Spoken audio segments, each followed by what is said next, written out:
and let's just say it should have way more downloads than it actually does. It feels exactly like an arcade game done right. There's a huge sprawling city to explore, and your goal is to basically control it.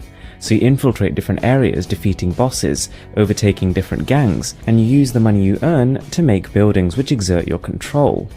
It also helps that the game looks amazing and the shooting mechanics are awesome. It's got a cover-based style of shooting which really feels like it was made to work on mobile, and its simple art style means it runs well even on lower end devices. Number 2 is Ramboat, and this is one of the newer games on the list. It's again kind of got an arcadey feel to it, kind of feels a little bit like a Metal Slug game. You're on a boat, and the controls are super simple. You simply hold down on the screen to accelerate, and you let go to slow down. You travel through a huge variety of different levels, picking up weapons, fighting harder and harder enemies, and some very tough bosses. And Ramboat is just so fast paced. I mean, the rate at which you see new weapons, new enemies, new upgrades means that this is one of the easiest ways to spend a couple of hours. You'll be glad to know that there is a barrage of loot for you to try and collect and upgrade to.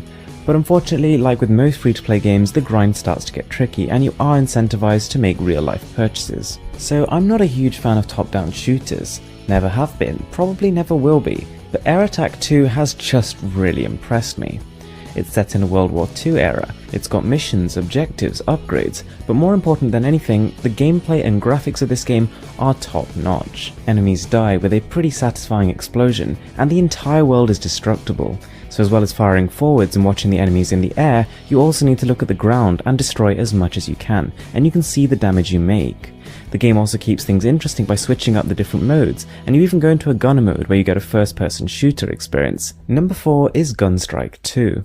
And while it doesn't have the polish or the depth of some of the earlier games, it's just fun to play, and that's what really matters. It's a cover-based shooter, and your goal is to rack up as many points as you can by killing enemies, getting headshots, avoiding cameramen, and so on and so forth. The developers haven't exactly gone for a realistic look as such, but it looks nice nonetheless and runs smooth. And there's also a couple of interesting game modes thrown in. Now for one that probably 90% of you will have heard of. This is Modern Strike, and for many people it is the pinnacle of mobile FPS gaming. It's kind of like the Call of Duty for Android right now.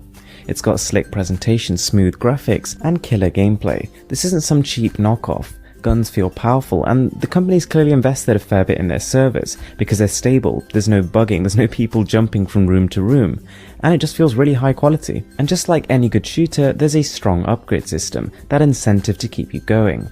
Winning battles gets you coins, which you then use to upgrade your weapon and unlock new ones. Standard stuff, but it's implemented really well. Next up is Tiny Troopers 2. And I genuinely went through a phase of about a whole week where I was just in hibernation playing this game. You're a commander and you've got control over one squad of troops, and the more a troop fights, the more it levels up.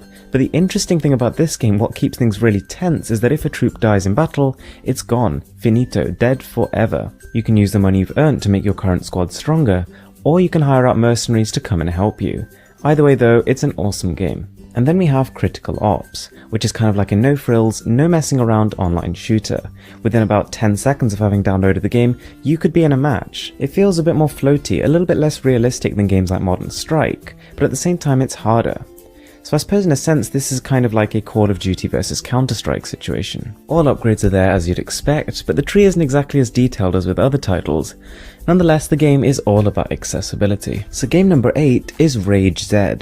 And to summarize, this is an online, multiplayer, co-op, zombie slaying adventure. What more could you ask for? Whilst you can tell that the game's production budget is a little bit less than games like Modern Strike, you can tell with the animations, you can tell from the menus, it's still a pretty decent looking game, and more importantly, is a blast to play. Literally. There's zombies to kill, leaderboards to chase, and weapons and equipment to unlock. Next up is Pig Bang, and I did feature this in Best Games of September 2016, but since then it's actually made significant progress. It's a hybrid of a shooter game with a tower defense genre, and it works so well. So well that I just can't understand why it's never been done before. It combines beautiful graphics, great gameplay mechanics, and solid progression. There is so much depth here. Similar to advanced console games like Borderlands, weapons are assigned random attributes based on basically chance, and the number of power-ups to unlock is going to keep you going for quite some time. And the last game on this list is Mini Militar, and this is more of a love-hate kind of thing.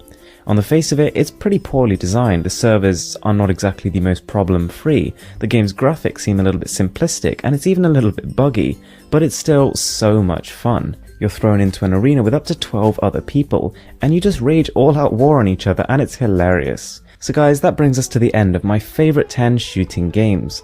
I hope you enjoyed the video, and thanks a lot for watching, it really means a lot to me. I'm Mr. Who's the Boss.